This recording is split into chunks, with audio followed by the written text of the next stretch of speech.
Welcome,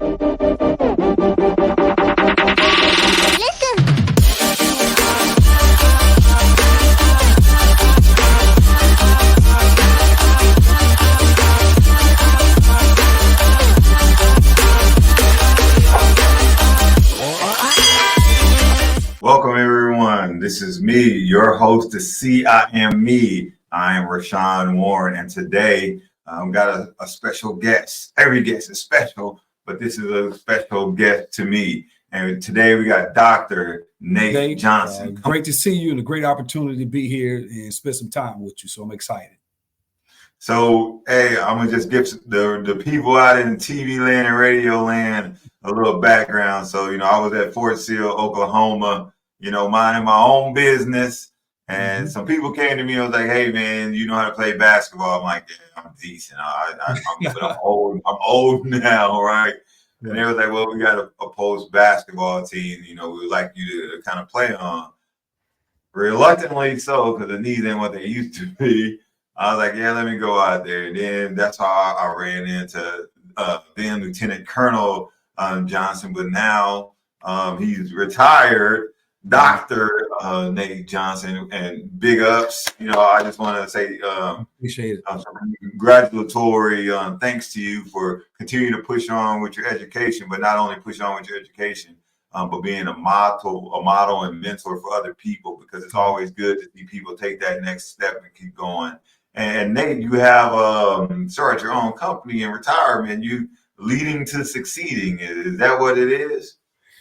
Well, it's funny that I thought about this probably when I was a captain, that name, and it kind of stuck with me as a leader. I always believe a vision is a leader. In order for you to succeed, you got to have good leadership, and a leader will lead you to success. And so I said, one day I'm going to get me a company, and I think I'm going to go with leading to succeeding, because I really believe that is the pinnacle of any opportunity for especially young African Americans coming into the military. You learn that your first introduction of leadership, and that taught me that good leadership allowed me to succeed in life and accomplish some of my goals. So it kind of stuck with me, and it's kind of like a buzzword I came up with, and I use it and use it as part of my big part of my company when I established it in 2017. Oh, that's good. It is catchy, though. Leading to succeeding. When I saw it for the first time, I'm like, oh man, that's tight. I gotta hold on to that. So, Dr. Johnson, tell us a little bit about yourself. Well, I'm originally a city boy. Grew up in the streets of Chicago. I say the streets because I had to learn through a couple speed bumps growing up as a kid. And I was fortunate my mom got remarried and moved me to a small city called Racine, Wisconsin, which was about an hour and 15 minutes north of Chicago. And, there I got introduced, took away from baseball in Chicago, where I thought I was a superstar, which I was pretty good, to going to Wisconsin, where nobody really, African Americans played baseball. And so I kind of migrated and didn't start playing basketball until I was in the ninth grade. And that kind of took me to, joining the military right out of high school at 17 years old. And it kind of guided me on my path of, where I'm at in my background. I know that everybody is not going to choose the same path, but I wanted to make a difference in my life. And I felt like, why not try the military? At that time, my grades wasn't the best. I knew I wasn't going to be a studious student. I would have went to college and, probably wasted a scholarship or wasted my money. And so I decided if I go to the military, get at a try, that way I can grow up a little bit, get a little bit of maturity, and think about the things I wanted to do long term. So, I'm married, to Tamika Johnson. We have an 8-year-old together, and I have previous children from my previous marriage. And, it's been great to be able to see myself and see my kids grow and kind of learn from me, as well as I'm open up to them to learn from them, because the young adults are really the future. And if you're not able to listen, I had to learn to be quick to listen and slow to talk. You can learn something from them that applies to our life today. Oh yeah, well, that's great rundown. Transition at a young age, man, mean a lot. And just as you just said, you start off in one location. You moving down whatever continuum that was, and your mom remarried, and then you moved to another place, which I'm pretty sure it was like a culture shock from Chicago to Wisconsin. It was. So how was that? It was, I could talk about that all day, but, and that's going to tie into what really motivated me in the education field, because, when I left Chicago, I was in the top third of my class and I thought I was doing something. And I went to Wisconsin, I was in the bottom third. Disparity is so great. And that's one of the reasons why, I got a doctorate degree in education and leadership, because I've always felt that I was always behind my peers. I really didn't feel like I caught up. I was a senior major in the Army, and I realized that now I'm starting to catch my peers. And I've always strived to try to get to that level. And I felt like education and more education would be the key for me to catch up, because I missed so much, in the first years, critical years in elementary school in Chicago, compared to, where I would have been if I had, had the same platform. And it was about the resources too. We didn't have that many resources in some of the schools in Chicago, and some of the other urban schools you'll face their challenges. And I just felt like I had to prove to myself that I can overcome those obstacles and do better for myself. Oh, that's good. Way to break that down. You might could start your own little book up, man. Transition from the many streets of Chicago to the windy to Wisconsin. Yeah, it's coming. And what people really don't know is that it's the same for the most part, especially for young Black men growing up in urban cities. As far as the challenges, you still face those challenges in Chicago. When you go to Wisconsin, it's just a different level of challenges that you face when you have to deal with different cultures that you really don't understand, being open-minded to change, being ready to talk and communicate about differences. And so those are some of the things that I went to Wisconsin. I was angry young person when I got there. And it took me probably about 2 years before I realized that probably was the best move for me. And then I was introduced to other cultures, and it kind of led me to say I can join the military, because the military is a place where there's a lot of diversity, and you get taught about culture, and you'll work with different individuals that you probably never had worked with if you hadn't joined the military. Yeah. I mean, I can identify with that, right? So, I'm from Fort Worth, Texas, man, coming straight up, and when, did a lot of fisticuffs as a youngster, growing up. And then, I went to college in Kent, Ohio, and when I got my scholarship, I had a scholarship to almost everywhere pretty much. But my mom was like, "You're going to Kent State, Ohio." I'm like, "Where is that?" She was like, "You're going there because the coach was like this really religious guy, and she figured he'll keep me out of trouble and I would graduate." And my first year in college, man, I was still fighting out there. I was at the club fighting. I was on campus fighting. Man, I'm going to tell you what, man. And which ultimately led to me being academically ineligible my first year of college. And luckily, I was at Kent State because that coach had promised my mom that I was going to graduate. Right. And so he didn't kick me out, didn't take my scholarship, but I learned a lesson, right? I almost let my upbringing and how I thought life should be, or how I thought survival looked like, derailed me. Hey, Nate, we're going to go to a quick commercial break, and then we're going to come right back, and we're going to start talking about what inspired your transition. Okay. Hello, I'm Dr. Isabel, and this is my husband, nutritional chef Michael. Did you know that your brain is your number one muscle? And when your brain health is in tip-top form, your life will be amazing. We'd love for you to come join us in the Healthy Brain Club 12-week live coaching program. To learn more and to grab your seat today, go to doctoronamission.com under membership. Please keep in mind there's only 40 seats available, so grab your early bird access seats now. Here's the deal. We know that medicine is happening in communities. We learn from other people's questions. The areas that we're going to be focusing on are nutrition, gut health, lots of hormones, sleep, exercise, and having the right thoughts. So we'd love to have you join us in the Healthy Brain Club. See you on the inside.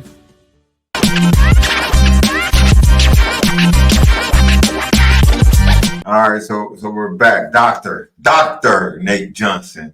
So Dr. Johnson, what inspired you to transition from your military career to becoming a senior military analyst and owner of Leading to Succeeding? Well, like I said earlier, that I joined the Army at 17, so I turned 18 like 2 months into basic training. And then I had, like you, had opportunity to play post basketball back then, and I got a scholarship and went to a JUCO, then went to a 4-year school and joined ROTC while I was in the reserves. And I left the Army fairly young, 44 years old, fairly young, 40 something, and had a total of about 30 years of service. And I felt like I still wanted to do more. I was in that middle buffer between, should I try to stay and try to make, 06, which is full bird colonel, or should I get out and do other things? And I decided to get out. And I actually was a senior contractor, and I was a contract lead at Fort Sill where I retired. And an opportunity came here at Huntsville, Alabama, to be the senior contractor here and the contract lead for Space and Missile Defense Command. And so I sat in that position for a year and had a few people that I kind of worked with that were contractors. And that same slot I was in was also being converted to, military. And they offered the position to me, made me an offer I couldn't refuse. And then so I said, well, maybe I'll give it a try, maybe a couple of years, just see what happened. And it turned out to be one of the best opportunities. I had the chance to get promoted. I was equivalent to lieutenant colonel, which is NH3. And then within a year, I got promoted to NH4. And based on my step, it's equivalent to 06 or GS15. So I didn't make the 06 level on active duty, but I had the opportunity to accomplish one of my goals by, being a DA civilian. The opportunity came about. And so I just took it and ran with it. I wanted to serve. I'm an air defense officer by trade. We deal with missile defense. And I love people. I love working with military people and civilians. And I wanted to bring a different flavor and a different set of eyes because, you can imagine you being enlisted first. You had the opportunity to understand what the young soldiers went through. Then you became a young officer. And so you kind of understood, what the young officers should be doing. And as you went through your career, you had a different flavor. And I wanted to be able to bring all that together as a DA civilian, where I understood as a young soldier, I understood as a, senior leader in the military, as an officer. Then I understood some of the challenges that civilians face. And I felt like I could bring a positive change or initiative by being a DA civilian. Oh, no, that's awesome, right? And then, big ups to you for moving up and getting promoted, and having that position. Then bam, you landed into Leading to Succeeding, right? And so what do y'all do there? So give me the rundown. Yep, I'm gonna tell you. So my whole background about Leading to Succeeding was I was going to use that as a tool to bid on government contracts or go out in the community and be able to be a coach, teach, or mentor a company on some of the basic fundamentals about being a leader. That was my whole background, what I was going to try to do. And then also some things happened in between that, because when I actually started a company in 2017, I went a whole year, didn't win any contracts. And somebody told me, you can't go for the big ones. You got to go for something simple. And then so I end up winning 2 contracts for gym membership for military, Coast Guards, the MEPS. And then, that was a vehicle to try to get myself into bidding on DA, government contracts. And of course, those contracts are outside of what I do. This one is more of an educational or human resource or office management. So that's kind of what my Leading to Succeeding started off with. But as any business, as things change, like when COVID-19 hit, my sister-in-law was in Texas, and she said she had been, a cleaning manager for about 20 years. And she said, Nate, go get you some cleaning supplies, go get you some masks, go get you all this stuff, because we're going to be doing some disinfecting for COVID-19. And I got the perfect platforms. You know, we're going to do the school buses, the churches, the banks, places where people have to go. And I switched and I did COVID-19 cleaning, as well as I was sharpening my skills on being a leader and trying to develop myself. And I started school because I wanted to be able to, when I go out and say I'm talking about education and leading to succeeding, not only to have my military background, but I felt like getting a higher education degree where I can really get out and talk to senior leaders about what it takes to be a true leader. That kind of guided my company. Where I'm going to take it now is I'm going to focus more on education towards teachers, education towards companies that need that diversity and cultural, and how to solve problems through 360 assessments, by doing surveys, by having these open talks about some of the things that we need to do in society to change some of the cultural things that we see on TV in our individual neighborhoods. Oh man, that's pretty awesome, right? Because that's well needed, right? People tend to have the tendency to call neighborhoods that people who are somewhat disadvantaged called impoverished neighborhoods, right? Basically, those youngsters out there who don't have the resources, but those youngsters that still need a lot of guidance, mentorship, coaching, some of that leadership development. And I think just as you kind of talked about right now with your background, from day one in the Army to where you are now, you've been leading and you've been succeeding Exactly. the whole way. So you have a lot of things to share. With that being said, can you share like a memorable moment, from your time in the Army or your time as a coach during Army basketball that kind of exemplifies your coaching philosophy? Well, I can tell you that some of my most, the military stuff happens. That's something that happens majority of the time. But some of my most memorable moments was being a basketball coach for the All Army men's team. The first time I coached, I was assistant coach in 1997, 98. So now I'm backdating my age. I was a young lieutenant. Then I really switched from men and then went to the women's side of the house, where, in 2014, I won Army Coach of the Year, and where I had opportunity to come to Huntsville and be awarded the AUSA and Army Coach of the Year by the Chief of Staff of the Army. And they had the Athlete of the Year, male and female, as well as myself, on a basketball court, and having so much success at the post level, and then winning back-to-back gold medals as the Women All-Army coach and coaching Team USA. While I was the head coach for Team USA. And those times went overseas to France and then went to Brazil. And we competed. We finished second, the bronze medal, one of those times. So that probably, being around, seeing military people that you can get them together on a basketball court and being able to coach and teach and mentor them. I was a person that wanted them to learn and get something out of it, and then offer them the opportunity to go to college. And that's what a lot of men and women go to college on college scholarships based on them playing for me. Individuals became officers. They, some of them, had college degrees, and they said, hey, I'm an E5. And I said, why not go expand your horizon? And I tell them my story. I did that. So those are probably some of my most memorable moments, is being on a basketball court, besides just working with individuals and bringing them together to accomplish one mission.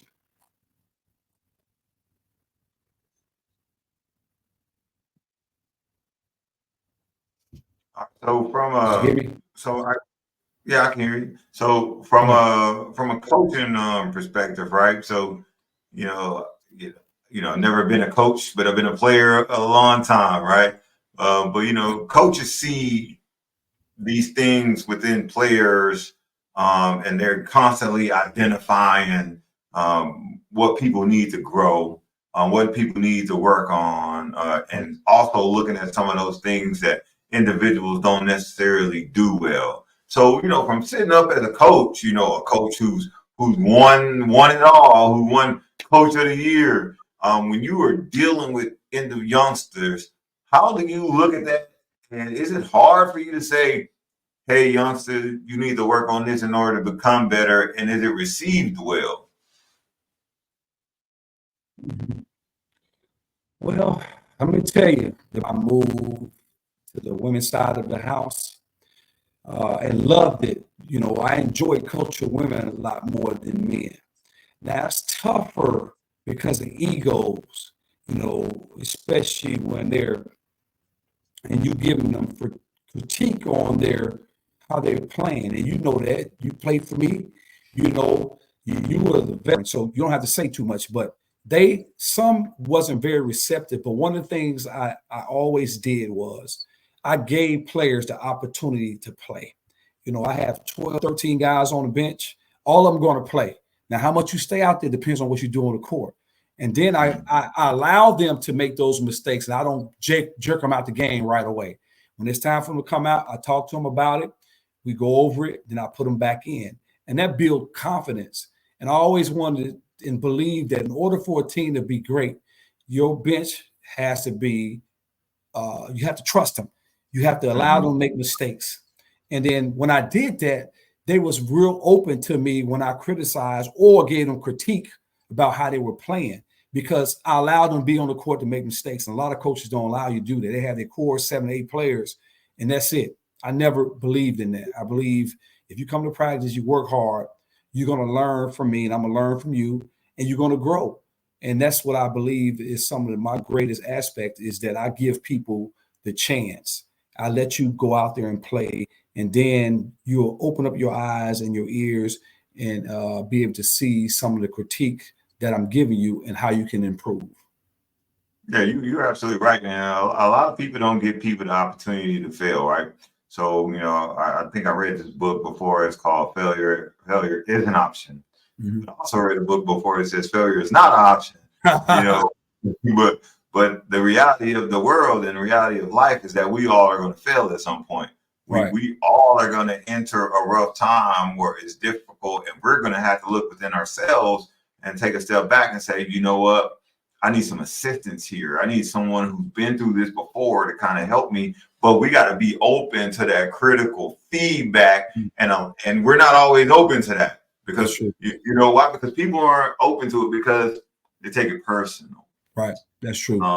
Nobody wants to fail, but the reality is that it happens. So with that in mind, how did you approach mentoring and teaching others, like to help them reach their full potential, knowing that like some people are just not going to hear it? So how did you do that as far as mentoring and helping them reach their full potential? Always start off with, I give I always provide positive energy. And some of the things I did, not only, and you know this, I want to know about the person that's on the team or in my life, whatever reason, whether it's short, long, or, extended period of time. I found out about their background. So I called it the dominant buying mode. What is their DBM? What motivates that individual? And when I do that and I open up and say, okay, what do you want to be? What do you want to do? He said, hey, coach, hey, sir, hey, I'm having this problem. I need some help. I need help getting into this school. I need help with, talk to my leadership about X, Y, and Z. I was always available and approachable.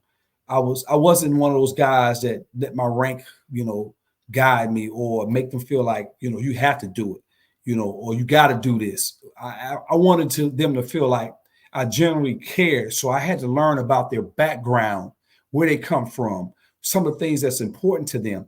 And then if I'm able to remember their birthday, their wedding anniversary, acknowledge that goes a long way. And what that does, that gives them that buy-in that I care. And they're not just a player. They're not just a person that's in my unit in the military. They know that I'm caring about them. And I care about their family. And I ask them, how was your weekend? How was your vacation? How is your mom doing? Things of that nature. And that opened up the door for really a good line of communication where it's going not only, just from me down to them, but from them back to me, and I'm able to receive that. Okay, so you saying, man, it's important to be personal and open to individuals, because the approachable piece is what really matters. So I've worked with you before. I've been around you for a period of time, and I know that you're approachable. You know, I know you got that great smile. You know, you know, but like, from you being so approachable, how do you think that benefits you? Like, I'm looking at it purely from a leadership aspect. Right. You being approachable, what do you think that has given you the opportunity to do as it deals with subordinate leaders or people from other organizations? Right. So one of the things you hate as a leader, and I learned a lot about this in your culture, is that you hate to be the last one to know about a problem that you could have resolved. And it starts by them seeing you, that I put my pants on one leg after the other, just like you do every day. I have a family just like you do. I'm human. I make mistakes too. I'm not perfect. And I open that line of communication where you can see me while I speak to you. You know, hey, how you doing? I know you told me your son had a basketball tournament last week. How did they do? I just open that up. So when there's problems, they feel safe to come to me. You know, I don't, the Army always uses open door policy, and they say it, but do you really mean it? Do you really want to hear it? You know, I want to hear it. I want to know. And if you're a person that's not approachable and realistic, then it makes it hard for you to get down to those small little needles that eventually turn to big holes and water spill all out. So I always want to be that leader that's approachable, touchable, and a person that's open to hear feedback. You give me honest feedback, whether it's on me, whether it's on the people that's supporting you. And I always said one thing that one of my slogans is that you got to put the people first. You put them first and you take care of them, their basic needs. They're going to be honest with you. They're going to work hard for you. They're going to run through that wall for you. That starts with how your perception is and how they see you as an individual. Yeah, and I 100% agree with that too, because I'll tell you this, and this is me being straight up. Like, if you are approachable and I feel like I can talk to you and I feel like I can trust you, I'm going to do extra for you. That's right. I'm going to do extra, because when I'm at work, I'm like, okay, I got to get this done, man. That clock looking, I got to be at this thing, but I'm going to be like, you know what? I ain't going to let Nate down, though, because he need me to finish this, right? But if you was being mean to me, my guy, that's right, and that clock is running down, I'm up out of here, pack this thing over, and figure this out next week. That's right. But that's dealing with a leader like you're talking about, and that is the reality. Do you know how many times I've sat in places where I've had a leader that's like, oh my Lord, heard this guy go again. Right. And we're all like, hey bro, it's almost time to go. Let's get up out of here. Right. But I've been in places where I can tell you, one of my old bosses, and I'll mention his name, General Brian Gibson. I'm telling you, this guy was so awesome that I know I would not leave that place. I don't care if the house was burning. I will not leave that place because I didn't want to let him down, because he was so good to us. He was such a great leader. And man, and it didn't even have to do nothing with his tactical knowledge, which he was super smart. It had to do who he was as a person. Right. And, and even though this guy was on my Facebook page, right? And I come to deployment, he rolls up on me and he says, hey, Ray, how's Rakim doing? I was looking at your Facebook page and we're getting ready to brief this guy. And he's straight up talking about my family.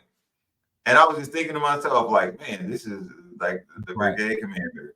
And he, instead of getting this meeting going and asking me about this stuff, he's asking me about what's going on with what's important to me. That's right. I tell you, during that period of time in my life, I was a grinder, and that ties directly into what you're saying. He was available. I trusted him. He was like a good mentor. He was a good person. And you're absolutely correct when we start thinking about those things. Everyone out there, listen to what Dr. Johnson is telling you. If you want to be the consummate professional and you want to be the consummate leader, you got to be available to people, and you got to put forth that not even thought, you got to actually care, and people got to really feel. Hey, Nate, we're going to go to a quick commercial break, and we're going to come back and start talking about motivation. Okay. Hi, Joel Maurer, founder of Dink Ninjas. Dink Ninjas was dreamed up and started right here in Austin, Texas, a dynamic pickleball community. We arm pickleballers with the paddles, apparel, and accessories to dink like a ninja. Dink Ninjas is dedicated to supporting mental health awareness and cancer research. Shop our full lineup at dinkninjas.com.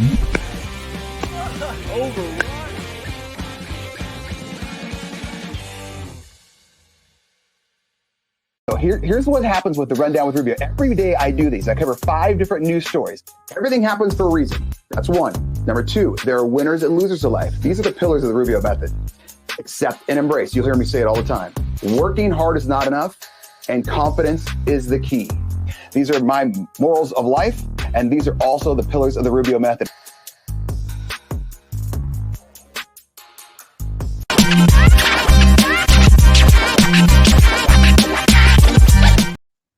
All right. So we talked a little bit about trust, being vulnerable, being approachable, but I want to know about you, man. Like, what motivated you to pursue a doctoral degree in education and leadership? Like, what made you say, you know what, I'm about to pull the trigger, I'm about to make it happen? Well, my wife, been married to her 16 years, been together 17 years. And, you know, when I first met her, one of the things I asked her, like I would do any player or, you know, anybody in my organization as a leader, you know, what do you want to do? What do you see yourself? And at the time when I was dating her, she was working for the police department as a dispatcher in Monroe, Louisiana. And she said that, you know what I want to do? I want to teach. I want to go into education. That's my passion. I said, okay. So I said, what is the requirement? She said, well, I got about 3 years of college. And, you know, at that time, you know, she had a young daughter, my stepdaughter, and she was 7 when I married her. And she said, so it was a challenge to me trying to complete that and work and take care of that. So I kind of stepped back. I said, okay, once we get married, hey, you go to school, finish that. And she did that. And so and everybody knows that if you are a teacher, your husband, your spouse, whether, you know, is male or female, you're invested with them. You go through the same things that they go through. They talk about it. You go up there to the schools. You spend time with the teachers and the parents. And so I said, you know what? Education, as I mentioned to you before in Wisconsin, I felt like I was behind. And I said, how can I give back? Because my ultimate goal was to one day here in Huntsville or Madison, Alabama, or Limestone County, Alabama, is sit on the school board. And because I wanted change, because some of the things that, you know, some of these teachers face here, and not only in Alabama, but across the country, is teacher shortages. And why are these teachers leaving? And one of the things that my dissertation was about, you know, was our teachers with 1 to 5 years leaving the education profession early due to a lack of mentorship or perception of how they're being treated. And if you go back and look, you know, over the last 20 plus years, we've lost so many educators and spent so much money on the turnovers that I wanted to see if I could make a positive impact by going into education and started looking at some of the cause and effect. And it's really the culture. It was a culture, the perceptions and the culture, especially again in Alabama. You know, and people get it. You know, you say you're going to Alabama, most people are like, what? Alabama? What's there? What's going on there? You know, because I'm gonna tell you, it's 2 places in the world I say I never live. Those states, I never live in Alabama or Mississippi, and God led me here. And you know, there ain't no perfect place. And as a brother say, Omega Psi Phi, no perfect place, no perfect brother, no perfect process. So nothing is going to be perfect. But I wanted to go in the education field because I seen some of the things that my wife faced and some of the things and the struggle of the teachers. And I felt like getting a doctorate in education that I can be that vehicle to open up some doors and have these deep discussions about some of the things that need to change in the education system. Yeah, that's good, man. Sharing your perspective. and that's warranted for everyone. Like you got to bring all of these different perspectives in, especially if you care. Some people seek the job, but the job only because of the check. But once you seek the job because of how you want to invest, what things you want to change to make things better, those are the people that you need in those particular positions, because those are the people who typically move the needle to success. So yeah, man, glad that's big, but you ended up in Alabama anyway. So hey, but you got it. You're doing your thing out there. So in what ways do you incorporate the principles of coaching, mentoring, teaching, inspiring, as when you consulting at either at work or when you're dealing with leading to succeeding? One of the things I always think about is transparency. You have to be very honest and open about who you are, what you want and what you expect. And so that ties back to leading to succeeding for me. And as my profession is being honest and having those deep discussions, knowing something about others, the background, what brought them to where they're at, what motivates them, and being serious about the business that you at. A lot of times, people hold jobs just for a title, like you said before, for the paycheck, but are you really invested in it? You can tell, like I see you on your videos and, with your ROTC folks, man, you can just see your face and that you invested. And that's what it takes. You have to have, you can't be about a person that's all about talk, because people watch you. Old Colonel told me this a long time ago, and it's very wise. A couple things he said to me was, you can't always be about talk. Let people see your action, be seen, and let them see. You can always jabber off the mouth all day long, but if you're not applying it to what you're supposed to be doing and people don't see you doing it, and you're not walking the walk and talking the talk, that is a mute point and nobody's going to listen to you. You have to do your best to be present.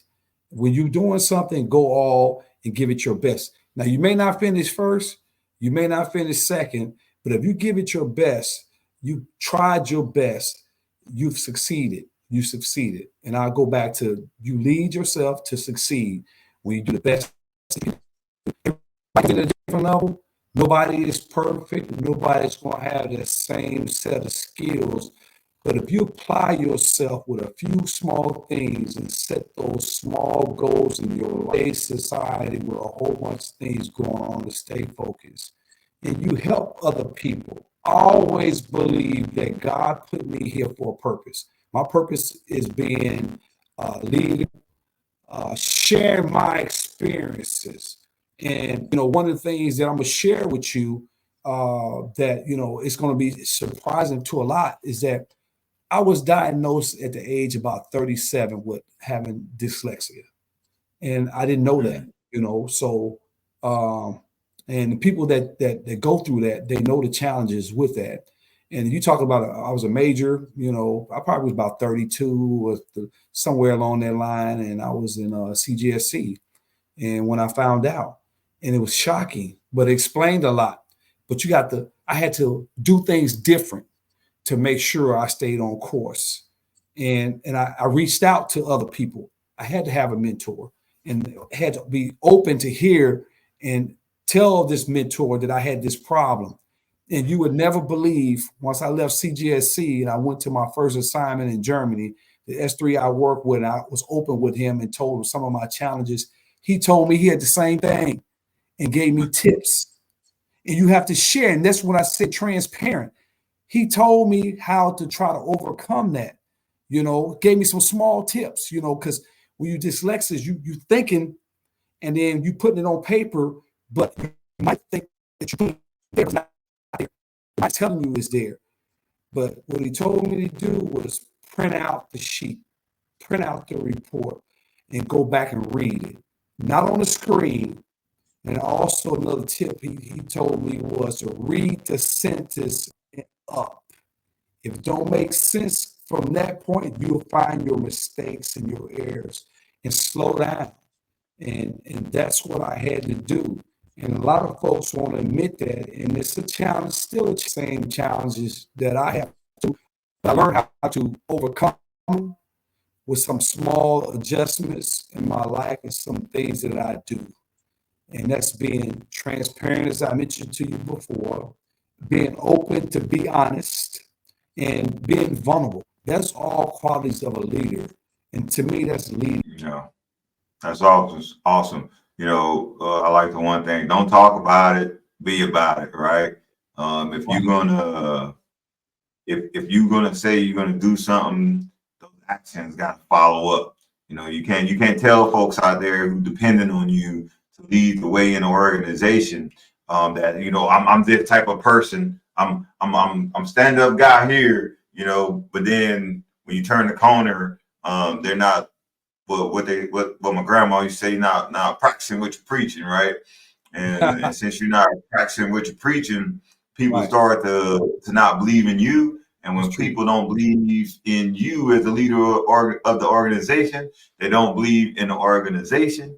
And when you don't believe, other people have the tendency not to believe as well, because you know how it goes. Oh, yeah. Whether it's a basketball team, whether it's the workplace, or wherever you may be, when there's a conglomerate of people and someone doesn't believe in something, they tell everybody else, like, hey, check it out. This was going on over here. This was going on over there, and which will introduce another problem. But Nate, as someone who has served for 30 years in the military, what advice would you give to the young officers aspiring to achieve leadership excellence?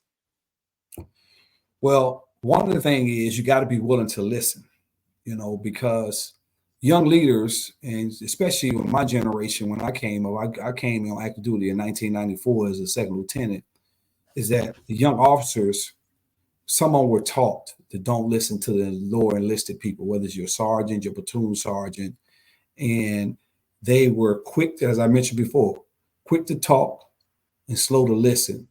You got to be able to be transparent and be able to be heard.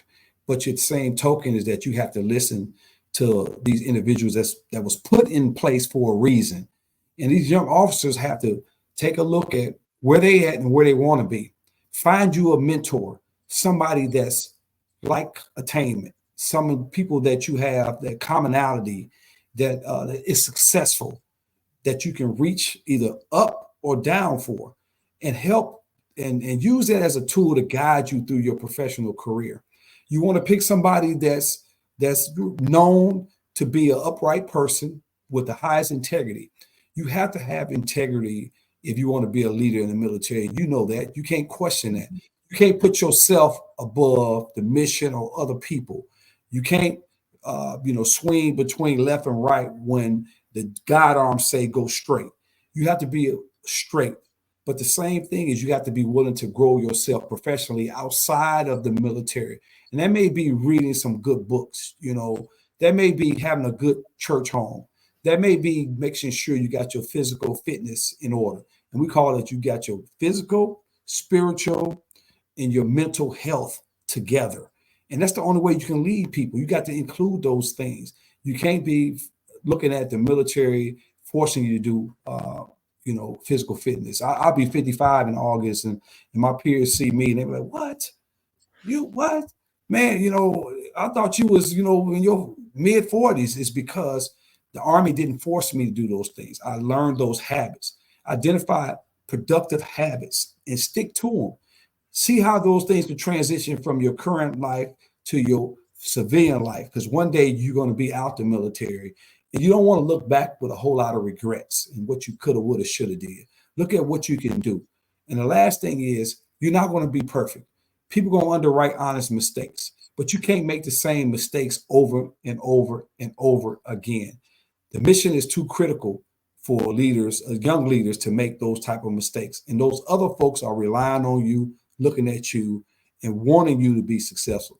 You just got to really believe in yourself that you can be successful.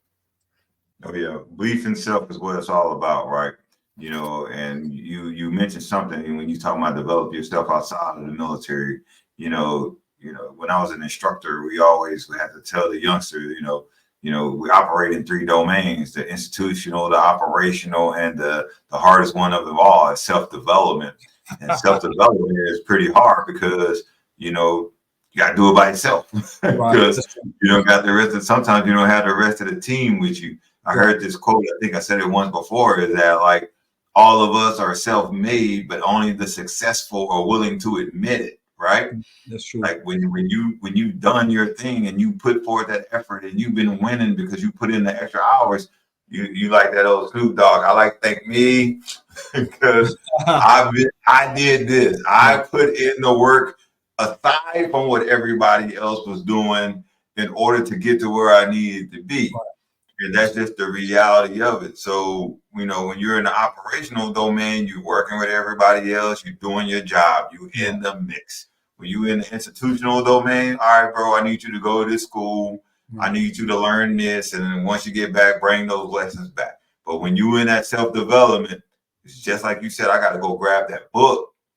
I got to go get caught up with everybody. Like you said, you suffer from dyslexia. You was like, shoot, I got to do more than everybody else to stay in the game, right? So now you're like, okay, this is what I got to do in order to meet the gates. But that's not something that the Army put together for you. That's something that you had to do on your own, for your self-education, for your self-growth and prosperous. So those are, I think, believe that those are the things that we really got to consider, because that's a good point you made. Is like self is probably what's going to end up getting you over the hump. And if you don't believe in yourself, who else gonna believe in you? That's true. We start thinking about legacy, right? And once we're in the mix and we're doing our job, and everyone wants to leave an imprint. Everybody want to be remembered for the time that they was there, and would like to believe that they offered something. What legacy do you hope to leave through your work with Leading to Succeeding, and how do you envision it impacting the future generation of leaders? So for me, and I told you that word just sticks to me, Leading to Succeeding.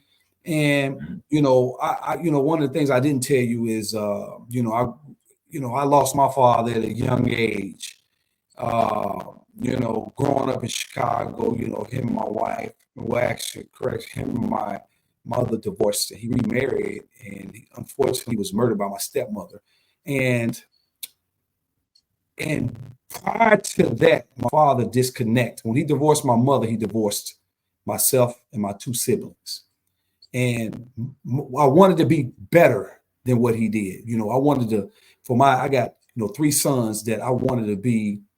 I want them to look at me as an example. And it starts with the man being the true man that he is and what God put him in place to be. And that's, a father, a mentor, a person that you can rely on, a person that is not scared to shed a tear. Because if you're a grown man, you said you don't shed tears every now and then I ask you might need to take a look at yourself, and you might need to get some counseling, because there's nothing wrong with being human. And I want to be able to leave a legacy for my kids to say that I did it the right way with integrity. I had balance in my life. You can't run a business or do something professionally and not have a balance in your life. Make sure your family is taken care of. Be at those critical points where I missed in the military, like to do the deployments to Afghanistan, Iraq, different places that you missed those key events. I want my family to look back on and say that my father put this business in motion for me to always think about, how can I lead somebody to success? I can do it. I can do it. I can be anybody. Anybody can be anybody if they got the right tools and resources in place. And you can do that by leadership and making sure that you set those foundations, that you stick to your core values, that you put God in your life and put him at the front of everything that you do.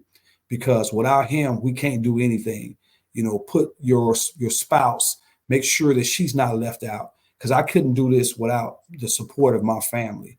And they walk away and say that, my dad was the first in my generation, meaning they talk about me, to do a lot of things as a male, first officer in my immediate family. I'm the first Black male in my immediate family that graduated. I'm the first Black male to become a doctor. And also in the Army, I've got to do some more research. And you may have checked this too, but I believe I'm the first Black Army Coach of the Year, which was in 2014. I want them to go in the military. He was preparing himself outside the military, and I'm still walking the walk, and I'm talking the talk. No, man, I totally identify with you. So as you're talking right now, and I started to, I'm just thinking, I'm like, I'm the front runner, right? Just like you. I'm out there and everything has been a first for me, for my family. Right. But the crazy thing that comes with all that is, it's like discovery learning. Right. Because you're hitting all these gates, you don't have nobody in front of you to tell you like, yeah, you're doing that right, man. Hey, keep pushing right there. And you're just hitting every point that you can.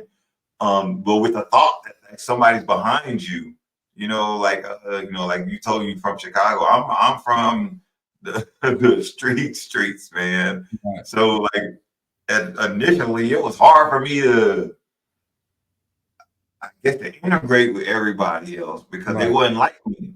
That's true. And I was trying all these years, like at least early on, I was trying to fit in. Right. And when I was trying to fit in, I was doing good, but I wasn't doing great. Right. Until I had this epiphany, like, man, I just gotta be myself. Because whatever I bring to the table ain't what everybody else bringing to the table. Yeah, I might sit down and listen to gangster rap all day, I'm like grading the captain career course papers with Mystical in the background, you know what I mean? Right. But that's who I am. And when I accepted that's who I am, I can do all that stuff and still be where I'm from and still be a good person and still succeed. And I cannot have somebody, a dad, because I don't know my dad. I just came up by myself, but I don't need to have that in front of me in order to be what I think I should be. That's right. And then once I was able to adopt all those things, then I was able to be like, all right, yep, let's make it happen. And then for those individuals who were becoming behind me, I've always made a conscious effort to reach out to everybody. I don't care how you look, like, hey, bro, this is how we do that. Hey, Nate over there, that's a good guy, man. Link up with him. Have him help you out. Because from the relationships that I've built, I'm looking at those other individuals that are out there that are assisting. I mean, that's why you're on the show today, right? Like, oh, yep, let me help him and let me see what he got to offer, because my time with you, I felt was productive and valuable, because some of those jokers on that team, they was going through their own little thing. You know what I mean? They were going through their own little thing. But who you were, the way you were able to communicate with them, the way that you were able to bring everybody in and get them to do the things that they need to do, which constituted us winning, the military championship. Right. Like that doesn't happen by accident, especially when you got like an old, broke down officer guy trying to lead the way on the court just trying to survive out there. I mean, but that doesn't happen by accident. That happened because of the individuals that are leading the charge. And you may not think so, others may not think so, but I've played this game long enough that I know when somebody is good enough to bring in a group of people who may not be at the highest level, but you can get them to work together in order to get the job done. I just want to like double back real quick. And you mentioned, you didn't have your father the whole time because your father was murdered, and you still had to move forward. How did that affect you? Like you said, like, hey, my dad's no longer there. All of a sudden, he kind of already disassociated himself from you all. How did that affect you and how you view the world? As a kid, because I think I was 5 years old and I was the only sibling woke when he left. And, my father was a minister. He was a minister of music. He had a high reputation. my family come from a strong Christian background in Chicago where, grandfather's pastor, great grandfather, preacher, deacons and all these things. And being able to be up to see him leave, it impacted me. I struggled for some years and so how I had to get counseling and had to bring her in. And I struggled with that, but it motivated me to be, a better father, a better man, and prove that, some people say that you can't make it and you can't be successful without a male figure there.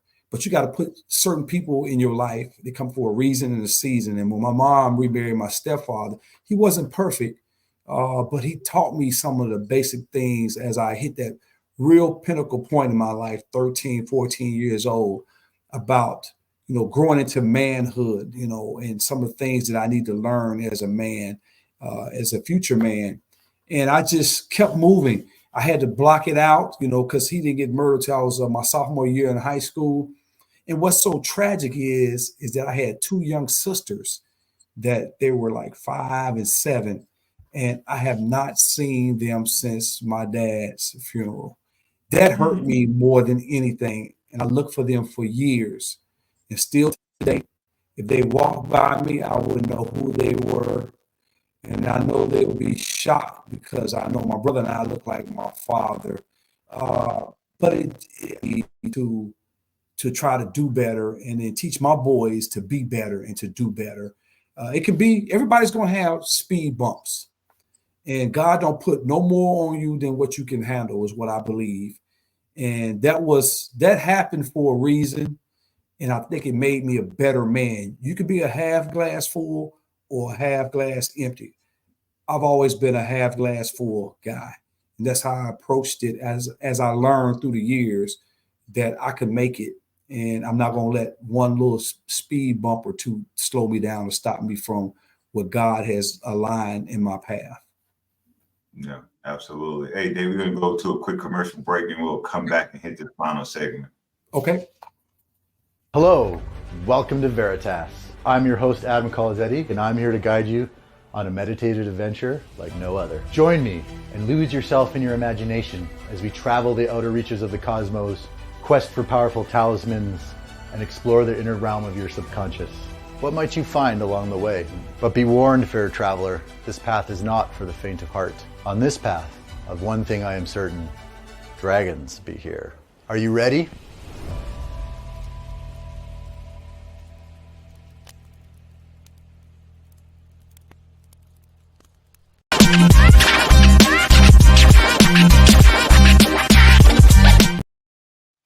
All right. So, Nate, can you share a moment when you felt like particularly proud of the impact that you had on somebody's life? Oh, man. This probably, I'm going to go with the family. I'm going to go with, now this is outside the military, my brother-in-law. His name is Robert Berry. He just had his second kid, I believe, yesterday.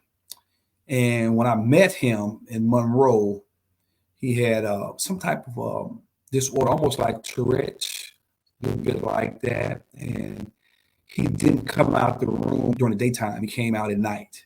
So people wasn't around him because he get nervous and it started, his body to lock up and just shake a little bit. And as I was with his his sister, and we moved to Hawaii, I was always in contact with him. And he said that he finally moved out of Monroe and met a girl online, and he got some better medical treatment in California where he can control it and start, trying to be out in the community. And, and he was staying at home getting a disability check. And I just felt like he can do more. He can do better. And so I always encouraged him he didn't have a high school diploma, to do things as a man. And so he broke up with that young lady and asked, can he come and stay with us in Hawaii, a long way from California, for a while to get, himself together. And what I told him was, if you come here, man, I'm going to require a couple things from you. I want to help you. First thing I want to say to you is that You have to be a man in your house. No woman is going to respect a guy just sit around. Even though you got a disability, there's something you can do to better yourself, like get a high school diploma. So I said, if you're going to come here, I want you to work towards your GED. That's the first thing. And later on, try to get a high school diploma or something equivalent, at least that. Second is, I want you to get a driver's license. You have to be able to drive. And you're in your mid-20s. Those two are critical for me. And then the third thing is never rely on a woman to care yourself. So when he came there with me, I taught him how to drive. He knew how to drive, but the laws are different. Why? And you have to be up there at 1 o'clock in the morning to get in line. And they take the first 10 or 20 people without an appointment. I went up there and still had to go to work. We sat with him. And he took the test and he flunked it twice because they got bike paths that he was running over. He didn't understand that. But make a long story short, he got his GED. He went back, got a high school diploma. He learned how to drive. He got married, moved back to California, worked for the government. And he is a true testament of setting goals. So this note he sends me every year on the anniversary where I told him he had to be a man and no woman's going to take care of you. You need to get these things. He wrote it and he put it on Facebook every year. And he said, I want to thank my brother-in-law who got me focused, that never gave up on me. And he showed me that anything is possible when you put your mind to it and you set these small goals. And I think that's probably one of my biggest accomplishments where I made an impact on him and his life is forever changed. And I'm grateful that I was part of his life to be able to share some of the things I thought that he could do and motivate him to get over that hump. That's an awesome story right there. That's one for you just to open up your door and say, hey, come on, I got you. I did. Yeah. And two, for it to work out the way that you saw it working out. Man, you have helped that man tremendously. Looking back on your career journey, what are some of the key lessons or insights that you gained, during that time that could help future generations? Well, some of the things is that I couldn't do this on my own. You have to have a basic foundation of where you want to be and where you see yourself. I had to have these small goals. In the Army, they used to have this 1 to 5 years, I saw myself as one day owning my own business, at least making lieutenant colonel in the Army, having a family that supported me and being the best basketball coach that I can ever be. I felt that. I visualized that. Then I started putting things in place to make sure. I spent time I had an opportunity to spend time with some great coaches that mentor me. I had an opportunity to spend some time with some great leaders in the military. But one of the things I did learn is I learned what a good leader is in the military. I learned what a bad leader is in the military. And I avoided doing the same things that they did. And then also I did self-reflection on me and how did I do? Your report card can say one thing, but you may not have been as great as they said, and you may know that, or you could have been better. So I look at that as a self-reflection. And one of the things that I see in any of those professions, when you leave an organization or you leave a coaching job, how you left it, how they survive, how they move on is a testament of what you did and what you brought to the table, because it's about the people. It's about caring. It's about sharing. It's about leading to succeeding so somebody else can take your place one day. Oh, yeah. I just literally got done talking to some of my junior leaders about how you measure success. I said, if you left an organization and they fall apart and crash and burn, you didn't do a good job. You did not do a good job, because you may have had the intellect and the wherewithal to carry that organization and make sure things were successful. But what you failed to do was teach and develop other people. That's right. And that's the legacy that you leave with organizations when you're a leader. You know, when I think about you saying leading to succeeding, you know, like up front to me, you know, leading is I'm teaching you this thing. I'm showing you how to do it. I'm going to work with you through all those things that you may be struggling with. The succeeding part to me is that, like, I'm gone now, run with this. Mm-hmm. You're able to carry the torch, That's correct. keep moving the needle forward. And like I mentioned earlier, we all learning with the intent to teach. You're going to teach somebody else based off of what I gave you and improve. So, Dr. Johnson, with you got any final thoughts for the people that are out there listening to us today? That if anything you want to say to the listeners, the viewers, hey, this is your time. I appreciate it. First thing, I appreciate you having me on. You know, you always been a great friend. You know, I've watched you over the years. You know, your program is awesome to have somebody out there. But I'll ask us, you know, not only as, you know, African Americans, but as a community, is to step back and take a look at where we are today. And not always thinking that because somebody else is getting a piece of the pie, that's going to take away from you. There's enough pie to go around in this world for us to care about others. No matter what race, no matter what background, your upbringing, we all bleed the same blood. And I learned that in the military. When somebody get hurt on the battlefield, they don't say, you know, a Caucasian need blood, you know, okay, we just need blood from Caucasians. There are, you know, minorities that give their blood on the battlefield and vice versa to other race. And if we can do that, and we understand that we all made from the same creator and that no one race, no one creed is better than each other, we trust each other. We believe that each person has a right to be treated fairly. That person has a right to an education. That person has a right to the right resources. We can bring this community together. And my job is to close these gaps that we have. And I'm only one person, but as long as I have breath in me, I want to bring us together as a community. Let's find some common ground where we can sit down and have some deep discussions and be able to accept what is being said to us and be open to that, as well as be able to give some critique and feedback without taking it so personal. We take things so personal today, and we use social media today to hurt and destroy each other versus uplifting each other. And I believe that is the key to succeeding too, is uplifting each other as we grow daily. Oh, no, thanks for that. And I 100% agree with you. We're all one, made from the same cloth. You know, we just may look a little bit different, but really, you know, we're the same.